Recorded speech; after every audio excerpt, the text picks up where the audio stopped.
Hello good morning to all of you, how are you all. आज मैं बात करूँगा should wizard hit mommy. That is very wonderful story with wonderful message है उसका। That is written by John Updike. और इसमें क्या है कि जो छोटे छोटे बच्चे हैं, लिटिल चिल्ड्रन हैं, they love to hear many stories from their parents at the bedtime. ये बेड टाइम में जो छोटे बच्चे हैं वो चाहते हैं कि उनके पेरेंट्स उनको स्टोरीज़ सुनाएं। आज तो टाइम चेंज हो गया है, बट जिस टाइम की ये स्टोरी है उसके अकॉर्डिंग इट वाज ट्रेडिशन। सो जो जैक है मीन्स फादर, वो अपनी जो डॉटर है, लड़की जो, उसको उन्होंने स्टोरी सुनानी शुरू की थी जब वो 2 साल की थी। और अब ये काम चलते हुए 2 साल हो गए। तो रोज़ाना ही वो आउट ऑफ हेड कुछ स्टोरियाँ या स्टोरीज सुनाया करते थे। देन उनका उनमें हल्की फुल्की वेरिएशंस होती थी। वो मोस्टली रॉजर या रॉगर हम कहें, जैसे कोई रॉगर फिश था, कोई रॉगर स्क्वायरल थी, रॉजर्स चिपमंक था, या सम अदर रॉजर्स। यानी वो एक कॉमन सा नेम लेके उसके बाद कोई भी जो एनिमल का नेम था वो लेके वो कहानियाँ सुनाई जाती थी। तो उनकी कोई ना कोई प्रॉब्लम्स होती थी और वो प्रॉब्लम लेके वाइज ऑल के पास जाते थे। ऑल उनको विजार्ड मतलब जादूगर के पास भेजता था। जादूगर मैजिक परफॉर्म करता था, जादू, और उनकी प्रॉब्लम सॉल्व हो जाती थी। और वो कुछ पेनीज मतलब कुछ सिक्के भी डिमांड करता था उनसे।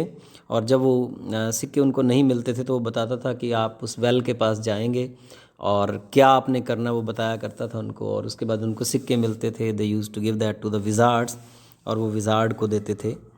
और इस तरीके से उनकी प्रॉब्लम सॉल्व हो जाती थी। तो जैक ने जो अब स्टोरी सुनाई वो थी रॉगर स्कंक की। स्कंक की प्रॉब्लम क्या थी कि सारे जो बाकी जानवर थे वो उससे दूर भागते थे। द प्रॉब्लम क्या थी उसकी? Because he smelled so bad that none of the other little creatures would play with him. कोई खेलता नहीं था उसके साथ क्योंकि उसकी बॉडी से, उसके शरीर से बदबू आती थी। भाग जाते थे, कहते थे रॉगर स्कंक आ गया है, इसके शरीर से बदबू आएगी। रॉगर स्कंक की आंखों से आंसू बहते थे कि nobody is playing with him. तो फिर वो जो पूछती है कि अच्छा फिर वो वाइज ऑल के पास गया? कहता हाँ हाँ। फिर वो वाइज ऑल के पास गया और वाइज ऑल ने कहा कि आप विजार्ड के पास जाओ। वो विजार्ड के पास गया और जब वो विजार्ड के पास पहुंचा तो उसने, विजार्ड ने उससे कहा कि तुम मेरे पास मत आओ, सॉरी, तो क्योंकि तुम्हारे में से बदबू आती है मेरे को, ही सेड। तो जादूगर ने कहा कि क्या चाहिए तुम्हें बताओ।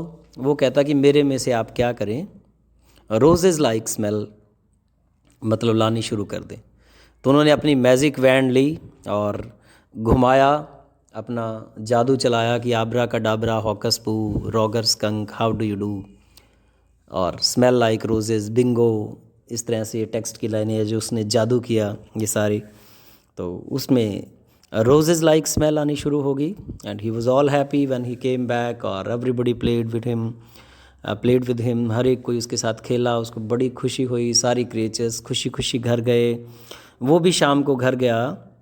बट उसकी मदर ने, when ever her mother smelled the Roger skunk, तो उसको बड़ा गुस्सा है उसकी मदर को कि उसने कहा कि तुम्हारे में से जो हमारी पूरी बिरादरी से एक स्पेशल टाइप की फाउल स्मेल आती है वो तो नहीं आ रही है, रोजेज़ वाली कैसे आ गई? तो उसने बताया कि मैं जादूगर के पास गया था, जादूगर ने ही मेरे में वो स्मेल मतलब लाई है या उसने जादू किया है। तो उसको बड़ा गुस्सा आया कि ऐसे कैसे हो गया। तो मदर उसको ले गई, मदर टुक एन अम्ब्रेला और वो ले गई साथ। और उसने जाते ही जादूगर के सिर में छाता मारा और उसको कहा कि मेरे बेटे को वैसा ही बनाओ जैसा पहले था। तो जादूगर ने उसको वैसा का वैसा बना दिया। लेकिन वो जो फिर पूछती है कि डैडी उसकी तो बड़ी प्रॉब्लम थी क्योंकि कोई उसके साथ खेलता नहीं था, अब उसके साथ कोई नहीं खेलेगा। लेकिन जैक उसको या डैडी उसको हमेशा यही बताते हैं कि नहीं, मम्मी हैं वो हमेशा सही होती हैं। अगर मम्मी को लगता है कि उसका बेटा वैसा जैसा होना चाहिए वैसा ही होना चाहिए, दैट्स व्हाट।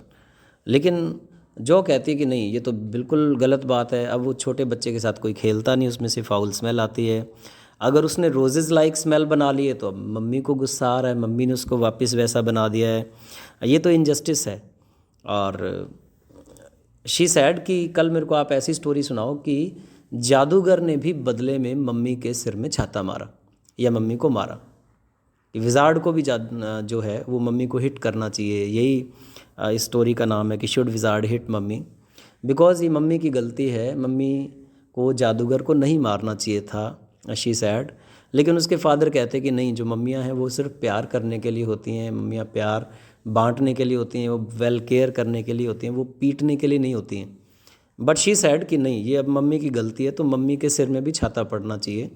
लेकिन इसी जद्दोजहद में क्या है, वो उसको डांट डपट के उसके जो फादर हैं वो सुला देते हैं। वो बोले कि देखो अच्छे बच्चे बनो, अदरवाइज़ आपके टाइट स्लैब पड़ने वाले हैं अभी अभी। तो यहीं पे वो स्टोरी एंड हो जाती है। सोते सोते भी जो यही कहती है कि कल मेरे को आप वो स्टोरी सुनाएंगे जिसमें विजार्ड ने मम्मी को बदले में भी हिट किया। तो वो उसको सुला के वहाँ से चला जाता है अपनी वाइफ क्लेयर की हेल्प करने, और वो बस यही सोचता रहता है। यानी एक ओपन एंडिंग छोड़ दी गई है, रीडर्स पे छोड़ दिया गया है कि क्या जो बच्चे हमारे से क्वेश्चंस पूछते हैं हम उनका प्रॉपर आंसर दें, या उनको ऐसे ही डांट डपट के हम सुला दें और उनसे कहें कि नहीं, जो हमारा पॉइंट ऑफ व्यू है वो बेटर है। So this is wonderful message and wonderful story John Updike ने लिखी है। इसका एक बड़ा क्वेश्चन मैंने डाल दिया है, and you must enjoy this. God bless you all, bye.